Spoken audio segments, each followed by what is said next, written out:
This week said that ויחי Yankov Yeretz Mitzrayim. Yankov lived, and then the time came to depart.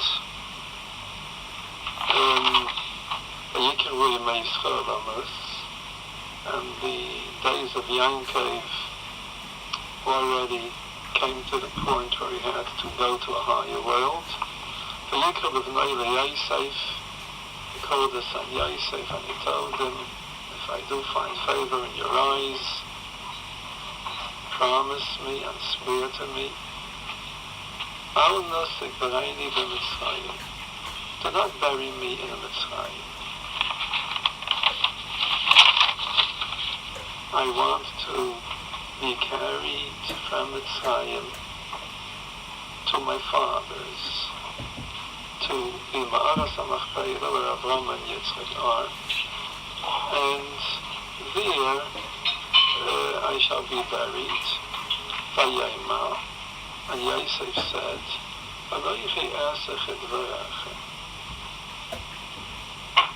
I am going to do as you say. On the surface, we would understand I shall do your wish. You want to be carried off to Eretz Yisrael, to the Ma'aras HaMachpelah. You don't want to be buried and remain in Mitzrayim. I'll do so. But the Das Kaim Rabbi Taisves brings an interesting medrash. I am likewise going to do as you have said. Just like you have said that you don't want to be buried in Mitzrayim, I am also going to instruct those after me that I shall not be buried in Mitzrayim.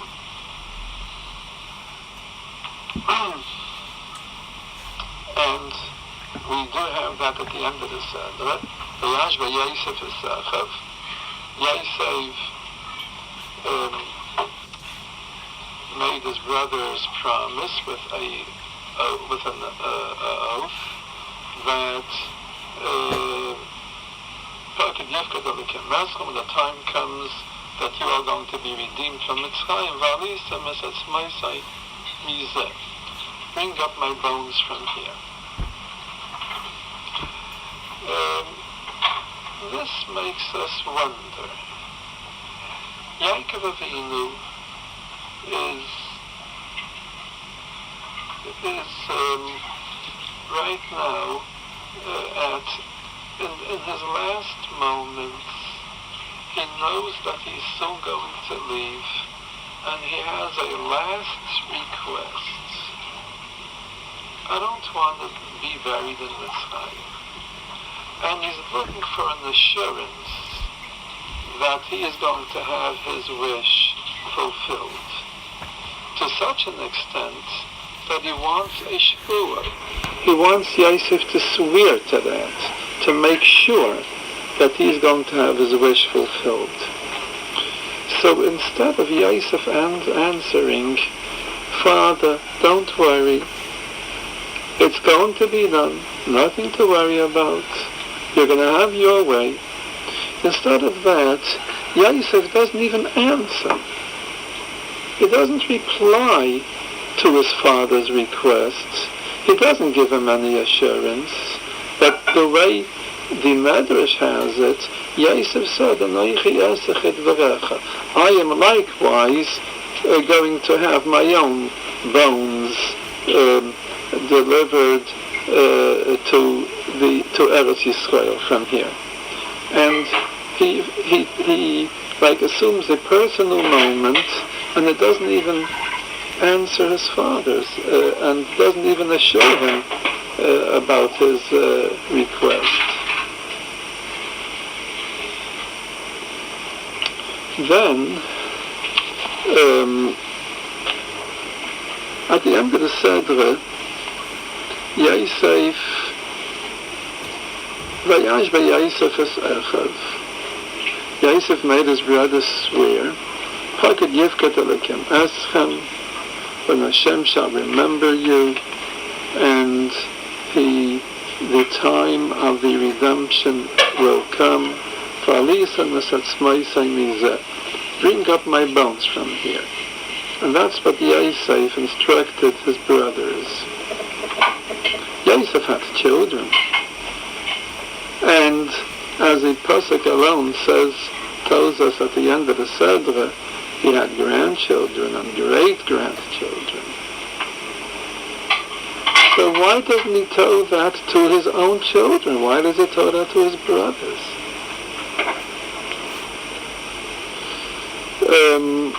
If his children are going to be instructed to bring up his bones to Eretz Yisrael, they're going to have a mitzvah of kibbut av.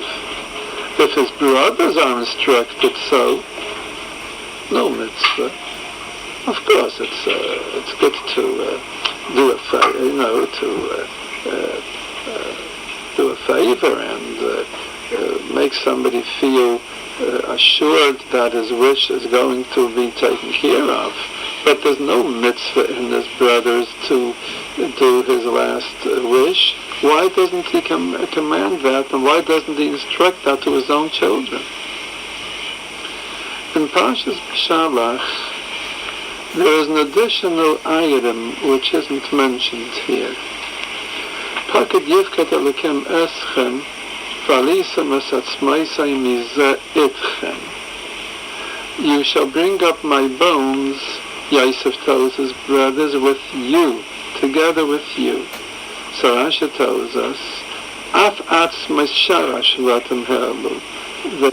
They also brought up the bones of the other Shvatim, of all the brothers of Yosef, because it says itchem, with you together. Why is Yosef so concerned that his brother's bones shall be brought up from Mitzrayim to Eretz Yisrael? If that's their wish, let them instruct that to their own children. But why does Yosef instruct his brothers, your bones have to go up? What does he want from them? That's not his concern.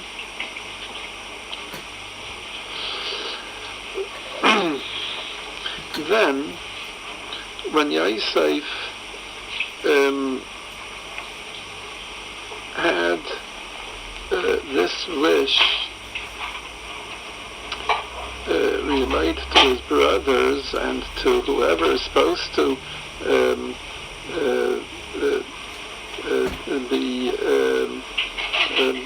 whoever's supposed to bury him, that means the future generations, which means the children of his brothers, he said,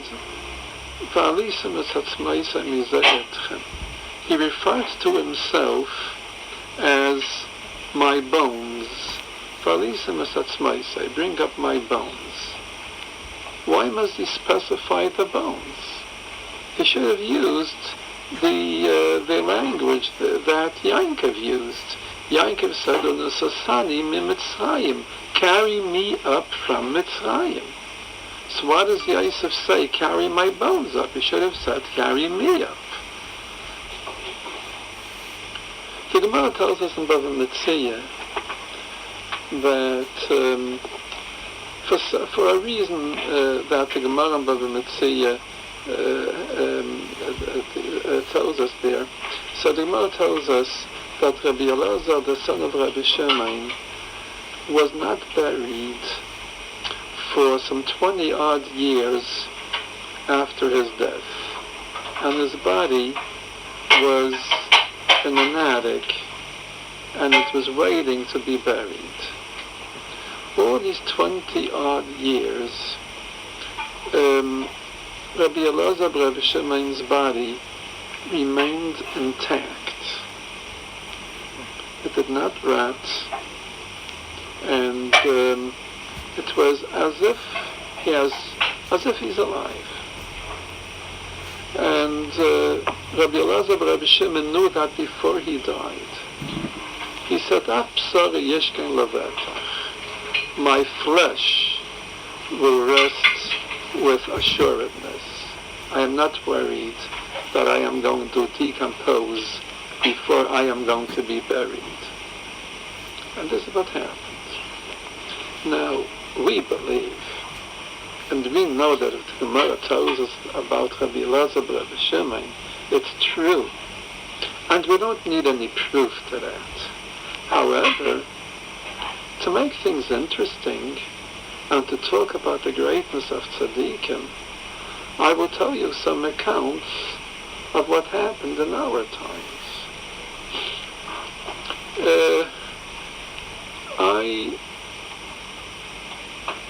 After my marriage, I lived in Williamsburg, and I used to come into daven to the Stolen of Shul. And those of you who sometimes come to our Shul, Munas Yisrael, will find that in many ways our way of davening is fashioned after the Stolen El Minhagim. The Stolen of Rebbe was a very great person. When he shook his sleeve, miracles came out. Fantastic things. I would like sometimes to spend an evening just telling you about the wonderful feats that we saw about him. He was a person that he was in control of the world. I won't go into elaborations right now. I can tell you some very wonderful stories, maybe at another time. I hope the occasion will come up and I'll remember, or you're going to remind me. But it's good to see these things happen. My eyes saw it. And you are the eyes who are looking at the eyes. What's his name? The Stolen Rebbe. His name was Rabbi Yechi. His grandfather of today's, the one who has the Stolen of Shul today at Tixon's Avenue, today's Stolen Rebbe.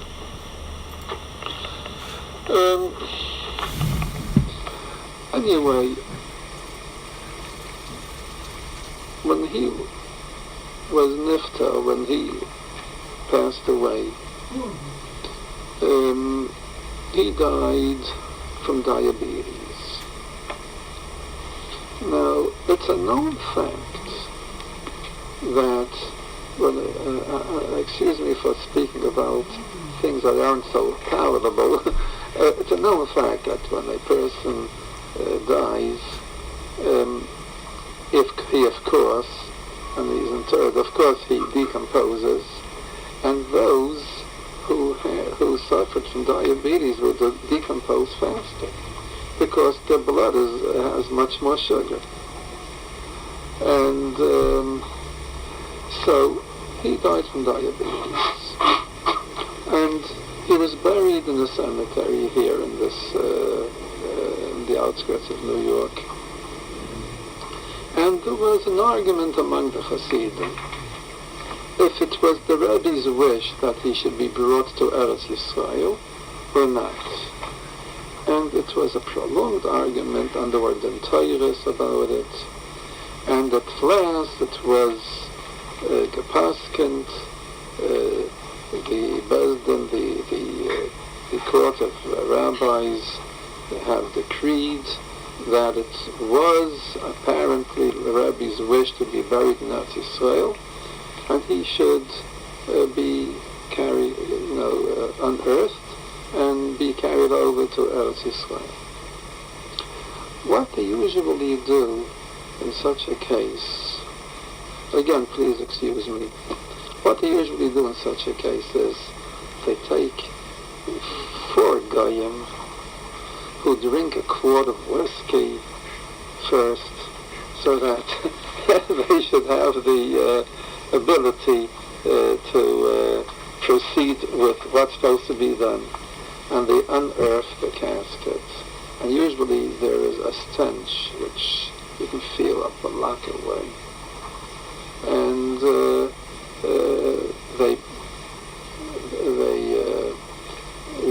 they replace him into an iron box, an iron casket, which is hermetically sealed.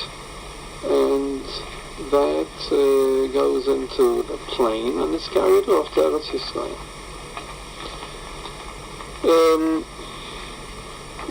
So they did prepare with all these preparations, and they unburied him, and he was there intact with pink skin. His tachrichim, his white death shroud, were pure white, just as if it was just wrapped around him. And somebody, like by mistake, pushed the tachrichim that comes like little bandages around his limbs, and he uncovered the skin. It was pink, just like by a live person. He was intact after 16 months without the slightest trace of decomposition. And this was seen by many people. And he was carried over to Eretz Yisrael. Another interesting thing happened at that time. I can tell you very wonderful things, but we're on the voyage, so I'll tell you what happened on the voyage. He had once expressed his unhappiness and his displeasure with the El Al air company, because at that time they had flights on Shabbos. And he said, don't go with El Al, to protest the fact that they have flights on Shabbos. So a Gaulish company is allowed to fly on Shabbos, but a Jewish company should fly on Shabbos? No. That's Chilul Hashem. And so, but for practical purposes, it was necessary to take him on the El Al plane. And even today, it's a known fact, almost all the caskets that are carried over to Eretz Yisrael, the business is done through El Al, because they specialize in that. So there is a standard size iron box, that has to be sealed, which everybody uses, and that goes into the plane. And when they took that box to the plane and tried to get it in, it just didn't fit in. It just didn't fit in. It was a standard size, but it didn't fit in. So they screwed off the doors, to make the entrance wider. It still didn't fit in. No use. He had to be transferred on another plane. And then when they brought him to Eretz Yisrael, there were hundreds of Chassidim, there were many Stolim Chassidim waiting there, and they opened up the iron box, and they had a wooden box ready, or not even a wooden box. They don't use caskets, they don't use boxes, they just bury on the board. And again, the same spectacle. A perfect body without any trace of decomposition, no stench, nothing. He was intact. The same thing happened when they carried over the Vishnitzer, Rabbi Yisrael Vishnitzer. The Rebbe Reb Melech. You heard of the Rebbe Reb Melech? He lived some 200 years ago. The Rebbe Reb Melech was a Talmud of the Rebbe Rebbe, who was a Talmud of the Baal Shem Tov, the Noam Elimelech. I knew a person who saw the Rebbe Reb Melech. How is that possible? He lived in Skver.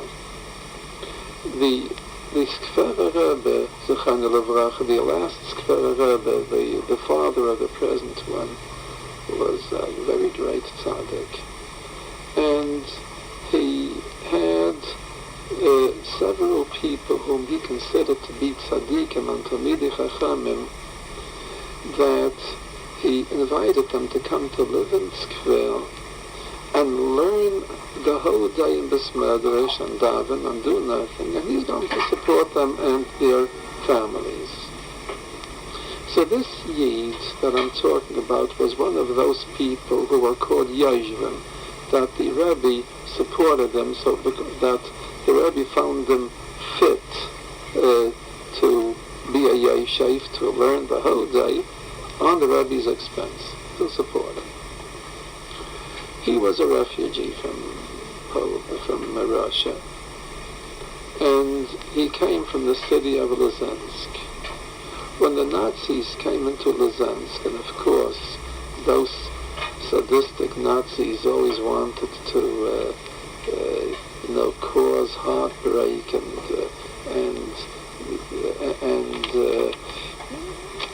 degradation to all the Jews. So the first thing is they went to the cemetery. They knew that a great rabbi is buried there, and they were going to unearth the Rebbe of Melech. They couldn't. Exactly why they couldn't, if those who did it fell dead, like we know this happened, but I don't remember. I don't remember the story. So the Nazis decided, let the Jews do it. So they called together 10 Jews, and like they told them, they instructed them, unearth the Rebbe of Melech. This Yid was one of the 10. And they dug, what could they do? So they dug up the cave. There was the coffin. They opened up the coffin. The Nazis rushed over to see, and they saw a person laying there intact the way he was buried. And that was after some 150 years. And they fled, and the Jews covered them up again. So I saw this person who saw the Rebbe of Melech. Now, a tzaddik doesn't decompose. He doesn't spoil. He doesn't rot. Time doesn't leave its marks on him. Yosef, certainly by your standards, was a tzaddik. We find that not only Yosef alone as the person, but whatever Yosef did, had his stamp of remaining intact. The tvua, the food that Yosef gathered did not rot, while what the Mitzrim gathered, Rashi tells us from the Gemara that it rot away. So certainly Yosef didn't rot.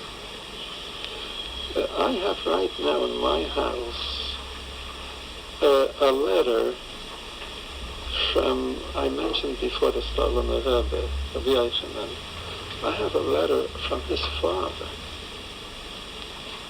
that somebody presented me with. The letter was written by a gabbai, by the servant who took care of the affairs of the Rebbe, and the Rebbe signed it. It's a very old letter. I don't think there's any date on it, but it probably is some 70 or 80 years old. And writing ink that you use for writing, after a while, it browns. I have a Japan Chumash here, which is about 150 years old. You see, this was written recently by the one who was the last owner of the Chumash, and this was written by a prior owner, and you see this browns, and you see writing ink browns. I have a letter in my house right now, maybe I'll show it to you right now, that the Gabbai wrote the Gabbai, whatever he wrote, browned with age, but the Rebbe's signature remained black as it was just written. And I'll show it to you right now. After establishing this fact, so I think it's very simple, and I don't think it could be contested that Yosef did not rat in Mitzrayim. And Yosef, even today, is intact after some more than 3,000 years. That's no doubt at all to me. So therefore I ask, why did Yosef say, bring up my bones?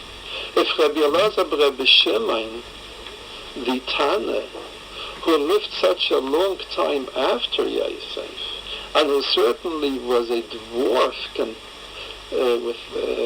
with all due respect to the Heilig Rabbi Yosef Rabbi Shimon, he was a dwarf compared to Yosef in Tzidkis. So if Rabbi Elazar Rabbi Shimon knew that he won't rat, so Yosef certainly knew that he won't rat. Why did he say, bring up my bones? He should have said, bring me up.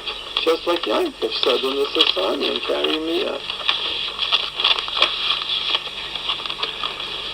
Now,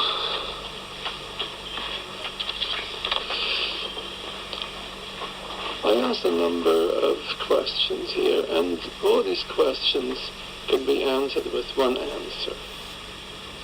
There's a Gemara in Nida that says, there are three partners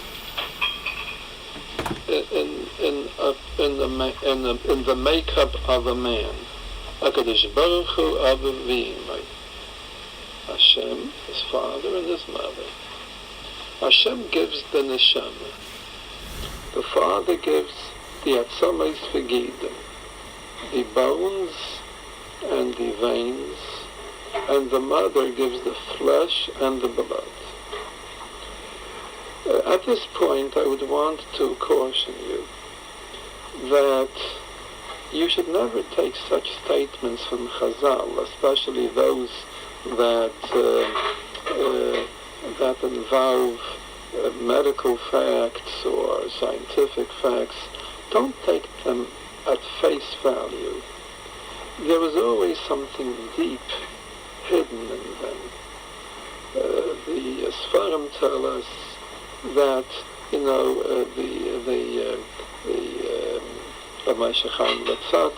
in this Sfarim and another Sfarim, the Yarachaim HaKadosh, many, they all say the same thing. That when Chachamim, that, many times you have medical therapies in the Gemara, don't use them, they won't work. There are secrets hidden there, and there is a code. And because when on the Har Sinai, just like the Torah in its surface, in its external surface was given to us, there is also something deep hidden.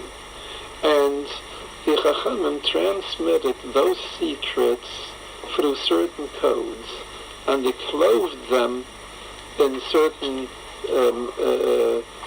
healings, refuahs, certain rules of nature, which don't necessarily have to hold water.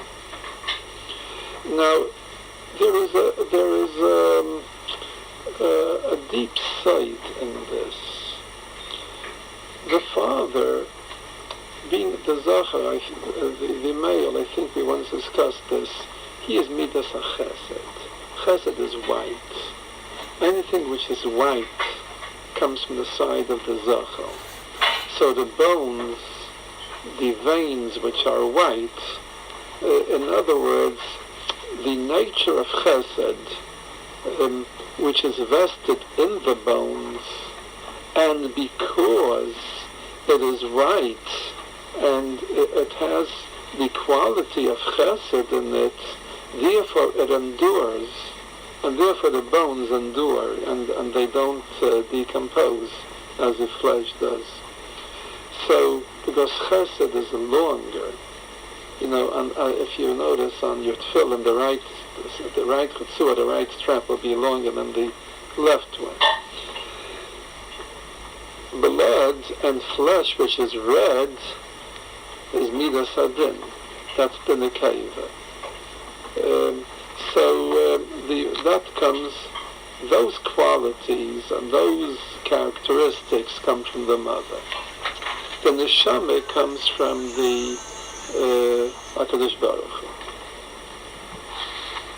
Now, because the atzamas are the parts of the body where this midas chesed is vested, therefore they are white, and they have much more, and they endure much longer, they stay much longer than the flesh, which decomposes immediately. So, the klal is that, there is a Pyrrhic and the Sefta of the Basra which deals with the dinam of Yerusha, inheritance. Relatives inherit the property of the deceased because it isn't just the material inheritance that they get. Something from the deceased is transmitted to them. And everything, even this table, has a guf and a neshama. In the property of a person, there is a part of his neshama. And I once discussed that when I spoke about my part of the apple and your part of the apple. Remember? All right. And therefore, because they are related, they should get the articles which belong to the deceased, because in those articles there's something of the deceased neshama, and it's related to the relatives. However, the fact that a son inherits his father and he's first in line to inherit is not just plain Yerusha. It's not just plain inheritance. The Gemara calls it Barak Kara B'Yabua. The son is the leg of his father. In other words, a son is an extension of his father. He is not just somebody who is a relative who remains after him. He is an extension. He is the continuation of his father. And he inherits not because he's a relative. He inherits because he's the very essence of the father alone, as if the father still has it. He is the extension. He continues. So, therefore, since the bones of a person come from his father, the atzamas come from the father, so actually a son who is Kara Diabua, who is the extension of his father, that extension is in the bones, not in the flesh or in the other parts. That comes from the mother. The bones are the extension of the father. When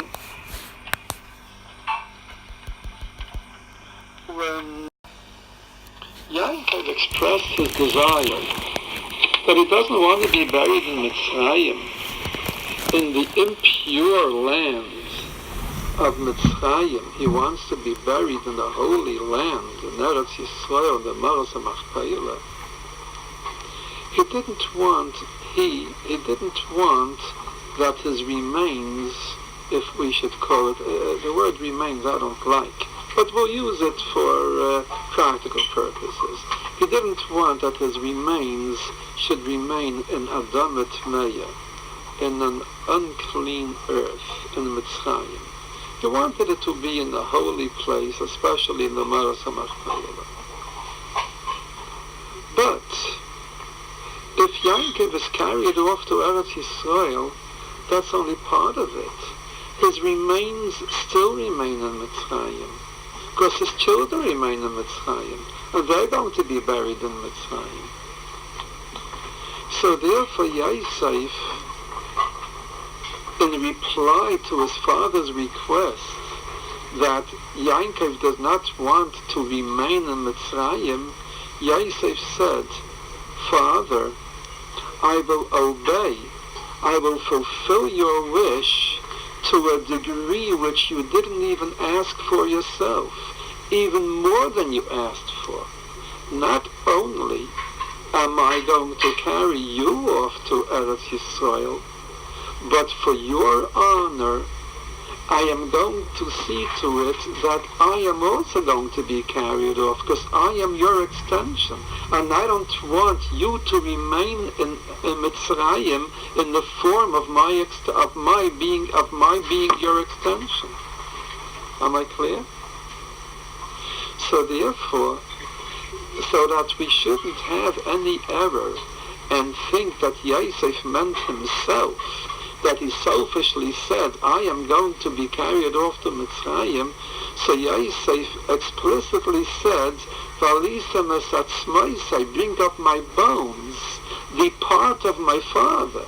Of course Yosef knew that he's going to remain intact, with his bones, with his flesh, with his beard, with his payas, with his fingernails, with everything.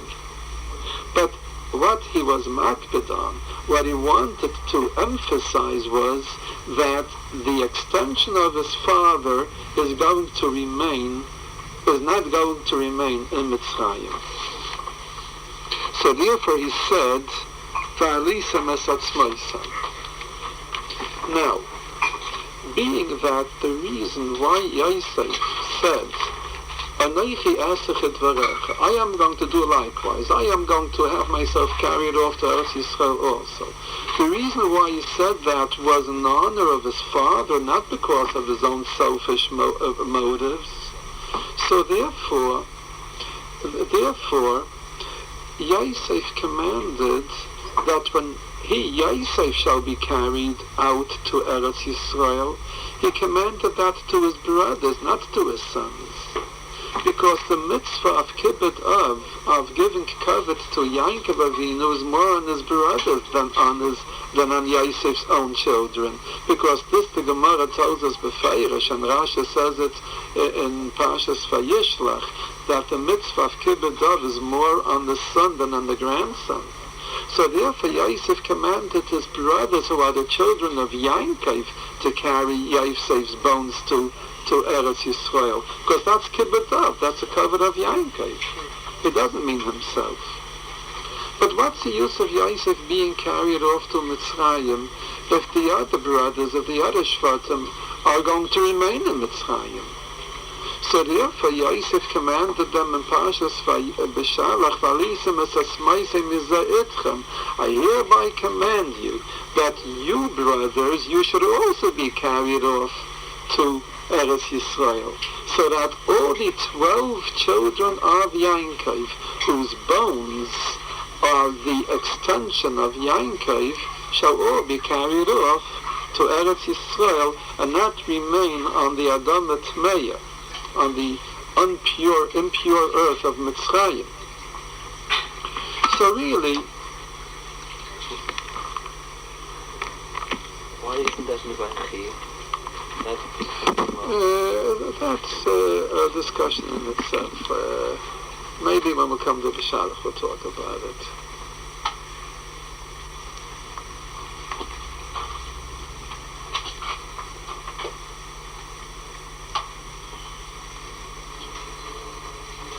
Yeah? What about the sons of the Shvatim? Yeah, I'm going to discuss this now. There are things that are possible, and there are things that are not possible. Yankov did not request that all his sons shall be carried off to Eretz Yisrael. Yankov just requested, carry me off. because of course there are madreigas, there are grades, more and more and more. A person's own bones are of course much more part of himself than his children's bones. They are already one madreiga distant from him. His grandchildren are still more distant with another notch. So therefore it comes out this way. Yankov by himself did not tolerate even to touch the earth of Mitzrayim. V'alisam unesasani miMitzrayim, carry me off from Mitzrayim. Don't even temporarily bury me here. Yosef was already one notch distant from Yosef. He was the extension, but more distant. So he couldn't practically have himself carried off immediately, because he knew that there will be a galus, and his grandchildren won't be allowed by the Mitzrim to carry him out. He knew that. So therefore, he at least asked that as soon as there is the Geula, he and his brothers should be carried out of Mitzrayim, which was some almost 200 years later.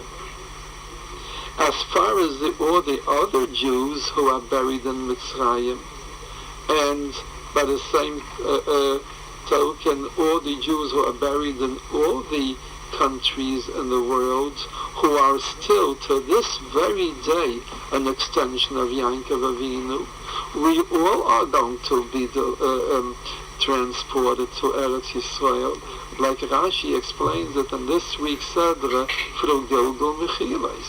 When Mashiach will come, and the time will come for that, it will also be in certain periods, not everyone will be in the same period.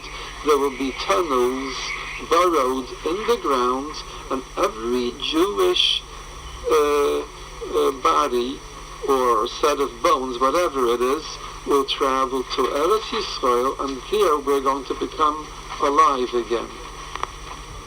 But we will never remain in Chesla Eretz. But there are grades according to the distance with which we are far away from Mitzrayim, and nor because of Yankov Avinu, because nothing of Yankov Avinu could eternally remain on Adam Etmeya, on impure earth.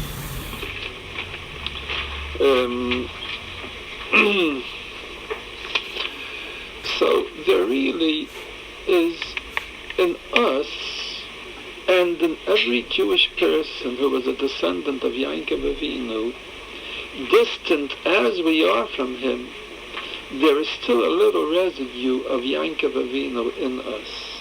We have something of Yankov Avinu in us, and because of that, when the time comes, we will not remain on Adam Etmeya, on the impure earth. We will have to go back to Eretz Yisrael.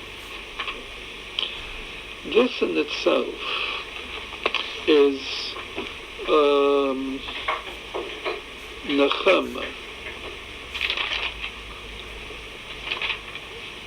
This in itself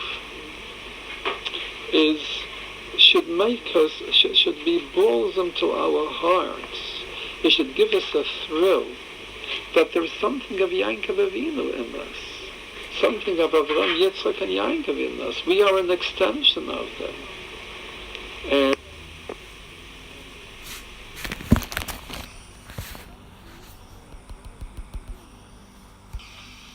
should a person go through a period of an assignment where he's put to test, he can do an avayah b'chas v'shalom, and the Yetzer Hara is burning, and his temptation is just rubbing away in his pulse, and he wants to do a certain avail, something that he's not supposed to do, then he should remind himself, is it right, is it proper? I am an extension of Yankov Avinu. By impurifying myself, I am really bringing impurity to Yankov Avinu alone. By the virtue of the fact that I am an extension of him. And wherever it's necessary to mobilize somebody's Yiras Shemayim in the time of a test, when the Yetzer Hara blows hot, this is one of the cheshbonos. This is one of the thoughts which should pass through a person's mind. Is it fitting and proper that I, a part of Yankov Avinu, the great Yankov Kedeshenu Kedosh Yankov, the holy Yankov, I am going to do an Aveira which is going to cast a shadow on the purity, on the Kedush of Yankov Avinu, who couldn't even tolerate the impurity of the soil of Mitzrayim. And there are many cheshbonos. There are many, shall I say, ways of thinking. There are many formulas how to ward off the Yetzer Hara in the time of a test when he wants us to do an Aveira. But this can also be employed. We are a part of Yankov Avinu. We cannot desecrate the Kedusha of Yankov. Every one of the Avos stands for something. Yankov is the third Beracha in Shemini Esrei, Hakel HaKadosh.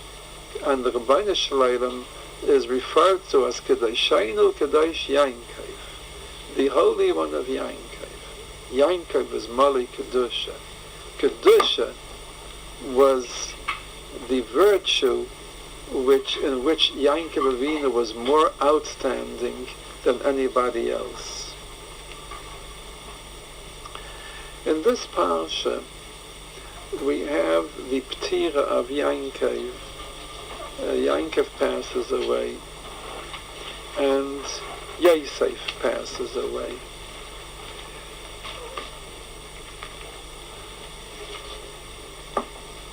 The Torah is a life Torah. There's a very interesting medrash. Rabbi HaKadosh was teaching Yirmiyah, the Navi Yirmiyah, the prophet, the book of Yirmiyah, to his Talmidim. And he came to the name of Nebuchadnezzar, the king of Babel, who destroyed the Beis Hamikdash. And he mentioned Nebuchadnezzar's name. And that's it. Because it's written, his name is written in the Psukim. After a while, Rabbi HaKadosh taught the Megillas Esther. And there also he mentioned Nebuchadnezzar's name. In the Megillah, Nebuchadnezzar's name is mentioned. Asher hagla miYerushalayim, Magayla Asher hagla se'im Nebuchadnezzar melech Bavel. His name is mentioned in the Megillah. So when Rabbi came to Nebuchadnezzar's name, he cursed him. He said, Nebuchadnezzar shachik tamya, may his bones be ground. So the Talmidim asked, why didn't you curse Nebuchadnezzar when we learned Yirmiyah? So Rabbi HaKadosh answered, the pasuk says, Gam b'mada'acha melech al tekalayel. Even in your private quarters, don't curse a king. You're not allowed to curse a king. A king is vested with certain heavenly powers, and that's why he is a king. That's why he is given majesty. That's why he is given royalty, which are the virtues of Hashem alone. And we're not allowed to curse a king. So they asked him, so why did you curse him in the Megillah? So it says, well, in the Megillah he was dead already. That's what the Medrash tells us. Now, I ask you, before you ask me, when Rabbi HaKadosh learned Yemiyah, the Nebuchadnezzar was dead also. Rabbi HaKadosh was after the destruction of the second temple, and Nebuchadnezzar destroyed the first temple. He was dead then also. Which teaches us something about Torah. Something that, if you don't understand it, please believe it. Torah is alive. Torah is a Torah's chayim. It's a Torah of life. When we learn Torah, we do not study history. We do not read about tales of yore, of what happened.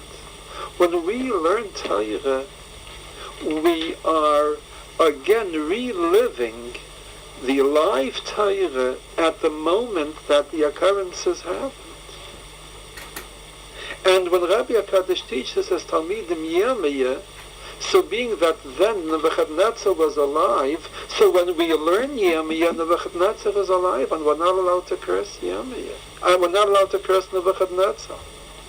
In the Megillah, it was already after the death of Nebuchadnezzar. It was something like 50 years after the death of Nebuchadnezzar, then at that point. So he was allowed to curse him because he's not king anymore.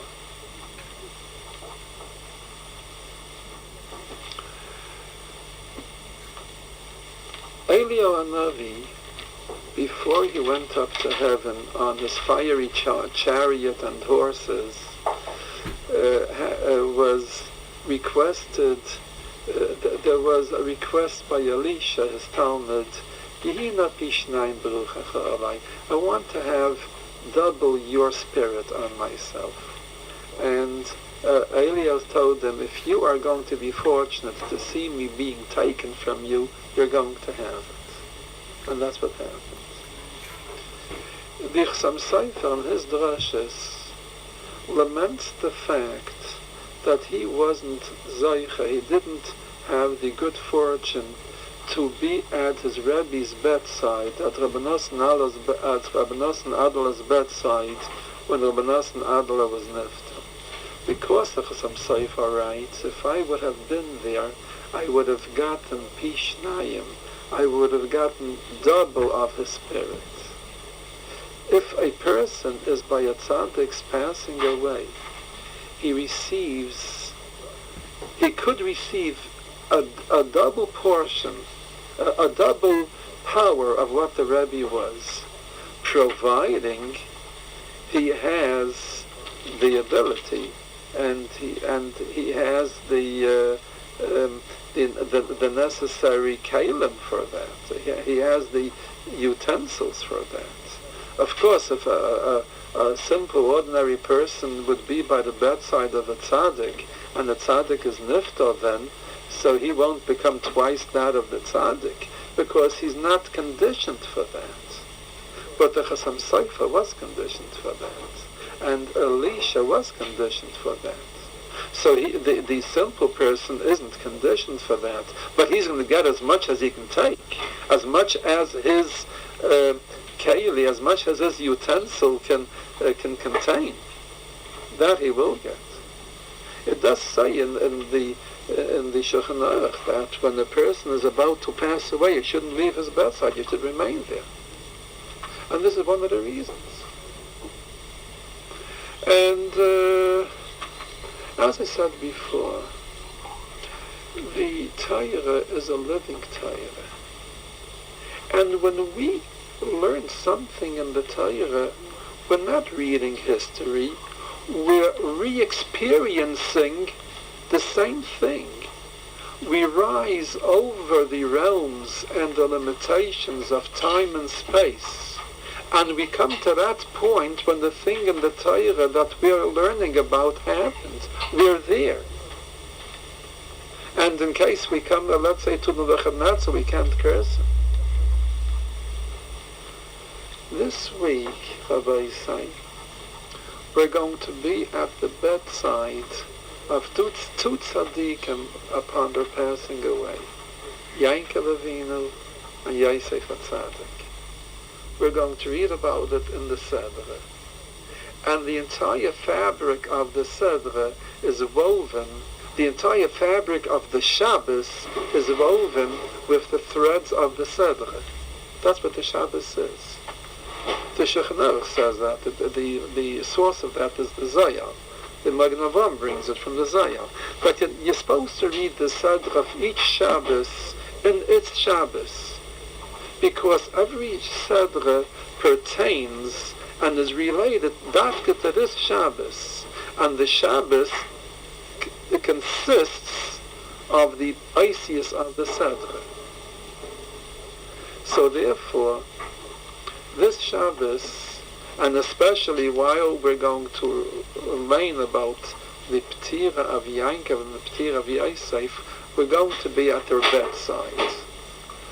I cannot give you a certificate promising you that you're going to have double the power of Yankov and Yosef if you listen when the Balkaira lanes and you're going to learn the Chumash and the Rashi. However, this I do believe, Ani Mamen B'Emunah Shleima, I believe with a full belief that as much as we can contain, as much as our vessel has the place for it, we can benefit by learning about the Ptir of Yankov and Yosef and enjoy the blessings which Yankov bestowed upon his children at his bedside when he was niftal. So this is a very important Shabbos. It's a Shabbos Chazak. It's a Shabbos that we are going to exclaim, Chazak, Chazak, v'nis Chazak. Let's use this Shabbos with Chizuk. Let's get Chizuk. Let's get fortitude. Let's get inspiration from this Shabbos. It's a special Shabbos Chazak. We're finishing off the Chumash Breishis, which is a very, very special Chumash. It's the crown jewel of the five Chumashim of the Torah. This Shabbos, we are going to be receptacles for the blessings of Yankov and Yosef, and we're going to enjoy the fact that we are extensions of Yankov and Yosef. We are all considered the children of Yosef, but not Yankov and Yosef Selah. The Gemara says that every Jew is considered like a child of Yosef, besides being a child of the Free Avos.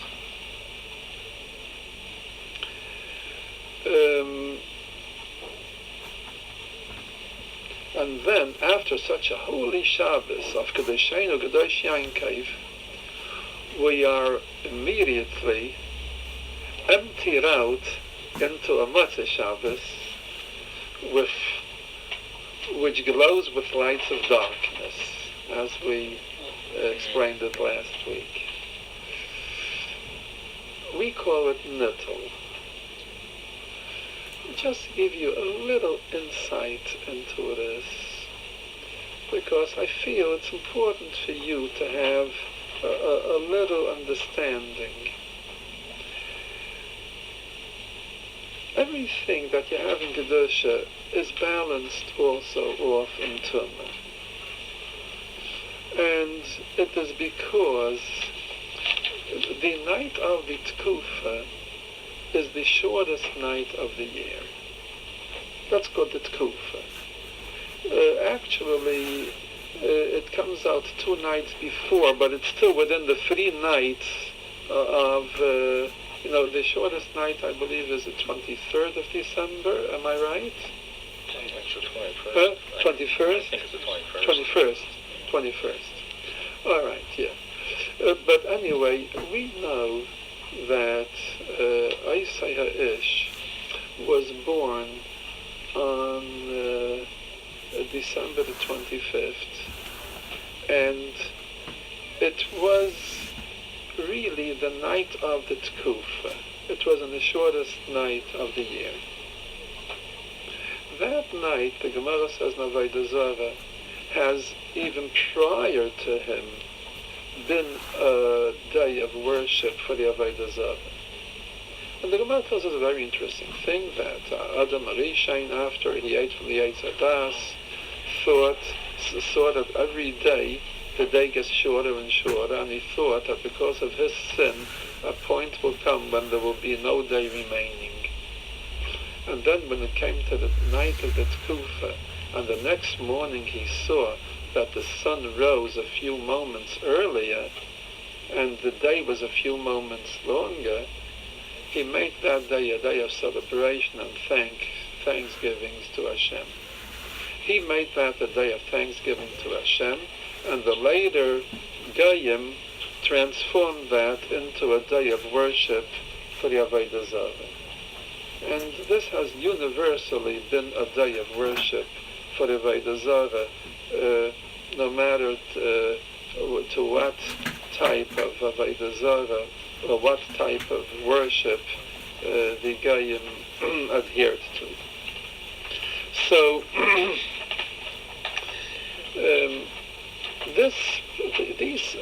so to ward off the tumah of the tkufa, of the longest night in the year, we have Chanukah. Chanukah, historically, also the Nus of Chanukah happened on the night of the tkufa, of the shortest night in the year. We have a sefer that told us Yankov Yosef, which makes a whole cheshbon going back all the thousands of years until the Nes of Hashmonayim, and he proves that the Nes of Chanukah was in the night of the Tkufa. In fact, for this very day, with the exception of this year, which is Hashanah Mubarak, very often Chanukah coincides with Lahavdil Xmas. It usually comes together. Interestingly, why is Chanukah called Chanukah? Chanu Chaf Hei, because the Nes happened on the 25th day of Kislev. And the Zohar HaKadosh gives very deep explanations that the number 25 applies to Chanukah not just by coincidence that it happened on the 20th. Nothing ever in this world happens, or will happen by coincidence. Everything is bashgacha pratis, with individual attention and Hashemayim. But Chanukah happened to be on the 25th day of the Kislev because it has to coincide with the 25 Isis of Shema Yisrael. Hashem Elokeinu, Hashem Echad. Now, whatever you have in Kedusha, like the monkey who resembles the human, will do in Tumah also. So he will have his holiday also on the 25th of December. Actually, the real Tkufa that we really observe in our calendar today is the 7th of January. The night of the 6th of January going into the 7th. I don't want to go into a lengthy discussion of it, but the reason is, to make a long story short, that we Jews, we knew the Seder Ibo. We knew, and we had it in Sinai, and we had in detail the exact mathematical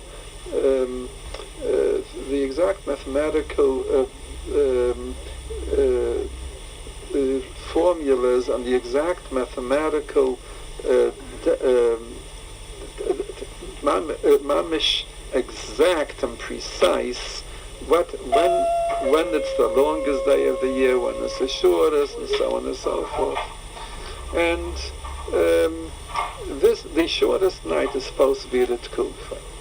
The Gemara already tells us about two Tkufas. one which we use in the time of the Galus, but it isn't an exact tkufa. It's called Shmuel's tkufa, and one which is the precise tkufa, which we call Rabbi Ada's tkufa. And Shmuel, of course, knew that it isn't the precise tkufa. But since we stopped being Mekadesh the Chodesh through Eidos and through the computations of the Sanhedrin, and we have a fixed calendar, so for practical reasons, even though we know that it's not exact, we use a tkufa which isn't so exact. And that tkufa would come out nowadays on the night, towards the night of January the 6th. The Goyim, however, they weren't aware of the exact tkufa, and they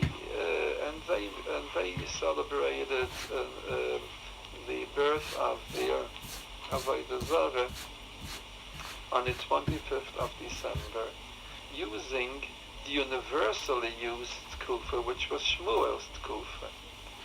And later on, as the years progressed and they became smarter and smarter, and they gained more prowess and mathematical knowledge, they found out that every year they lose a few minutes, and every 100 years they lose a day.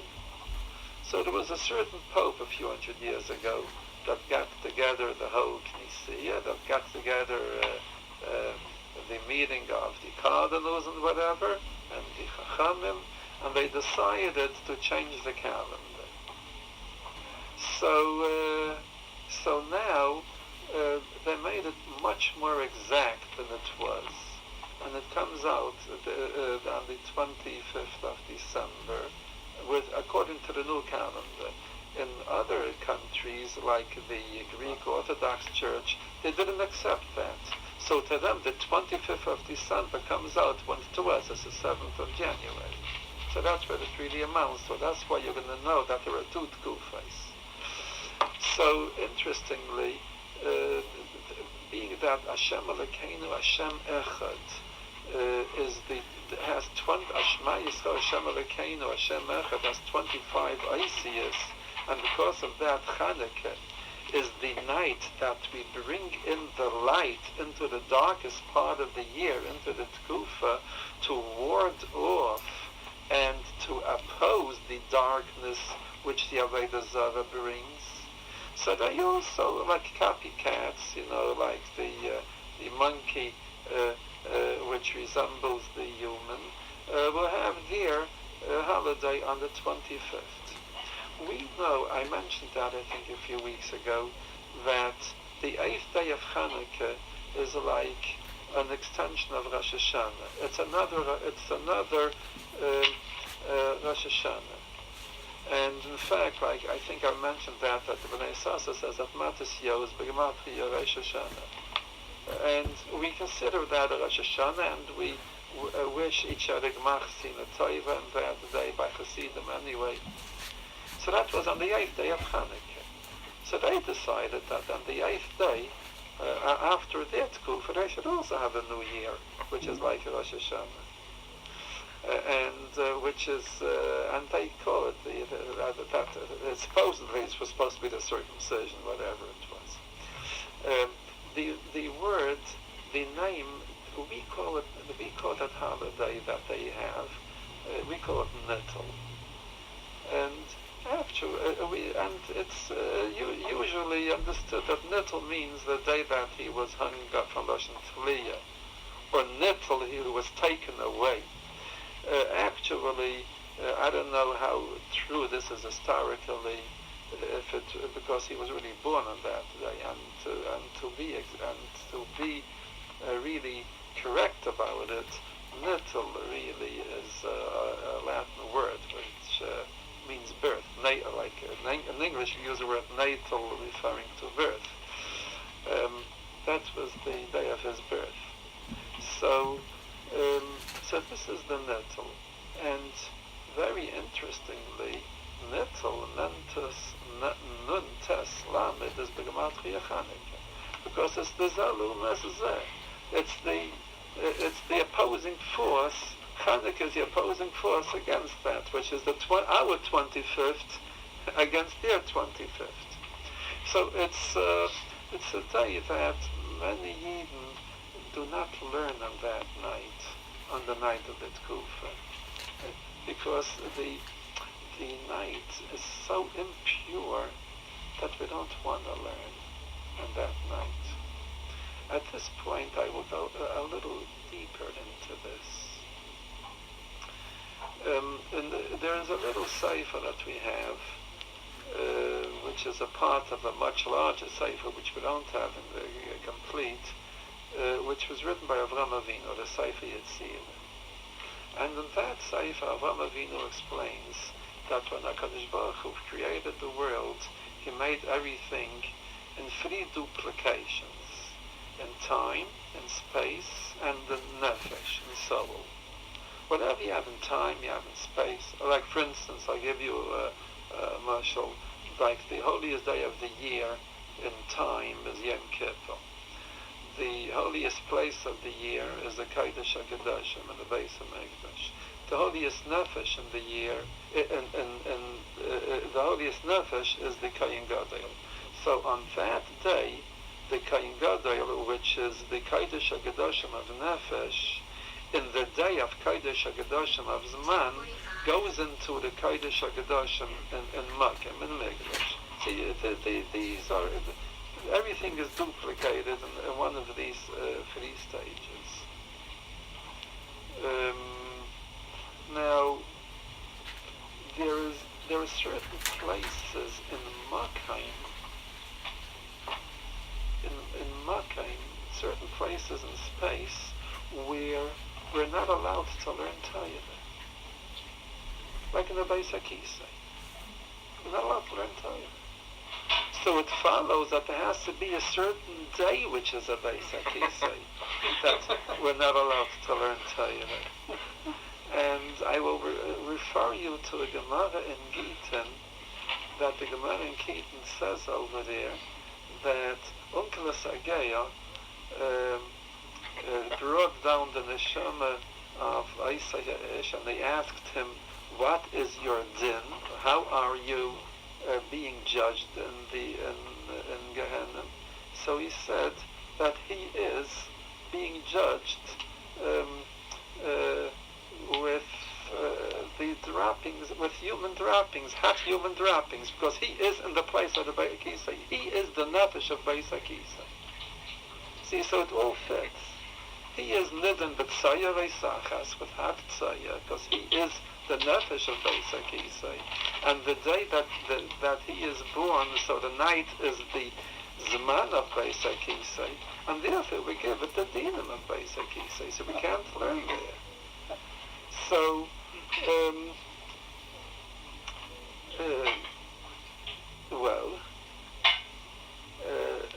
but we already are equipped with an antidote. We already have Chanukah behind us, which is Kedusha, which is Mikdash, which is the opposite. Because when the Jew lights his Chanukah candles, he actually brings the base of Mikdash to his home. Because this is the only Avodah, like Yisrael Samas explains, that we do, which was done in the base of Mikdash. We light the candles of the Menorah. There's nothing else which is duplicated, Bizman Hazeh, which was an Avodah in the base of Mikdash. And this Shabbos Vayechi, is a Shabbos of Kedusha, of Kedushenu, Kedosh Yain Kayif, which should supply us with enough Kedusha that we should be able to go through this nittul with enough Kedusha, with enough fuel to carry us through this day, and we should remain in Kedusha. So just like, a Yid is supposed to be a Yid and do the Rabbeinu Shleilem's Ratzon in every possible way, however he is, in whichever way he's instructed. We are supposed to learn Torah day and night. V'gisam b'yayman v'layla. But we are told, don't learn Torah in the vayechi. We have a special din of Shulchan Aruch about it. So, I'm not saying that the tumah of the night of the Tkufa is just like the place of the Beis HaKisei, because Zman, time, is holier than space. Zman is holier, even though they're both carbon copies of each other, Mokim, Nefesh, and Zman, but Zman is still holier. So the Tumah doesn't have such a grasp on it. You know, if somebody has a shechza carbon and he has in mind to eat the carbon in the wrong time, so he's chayiv kares because he desecrated, it was mechalu the carbon. But if he has in mind to read it in the wrong in the wrong place, out of the Beis Hamikdash, he's only chayiv malchus, because Zman is more delicate than Malkei. So of course it isn't the real Beis HaKisei, and we can daven, and we can do mitzvahs, and in case you find somebody learning, don't get excited, let him learn. But there's a meaning in many Medinas, in Kmat war, the Medinas where the Ashkenazic Jews lived, that they didn't learn that night. So, and then there is also differences of opinion which tkufa to use, the one which is observed in the place where we live, like in America, where they keep December the 25th, or to use, or to not, or to abstain from learning on on the night of January 6th, going to the 7th, which is Shmuel's Tkufa, which is our halachic Tkufa, B'zman hazeh until Mashiach comes. So there's certain minhagim, and everybody has his minhagim.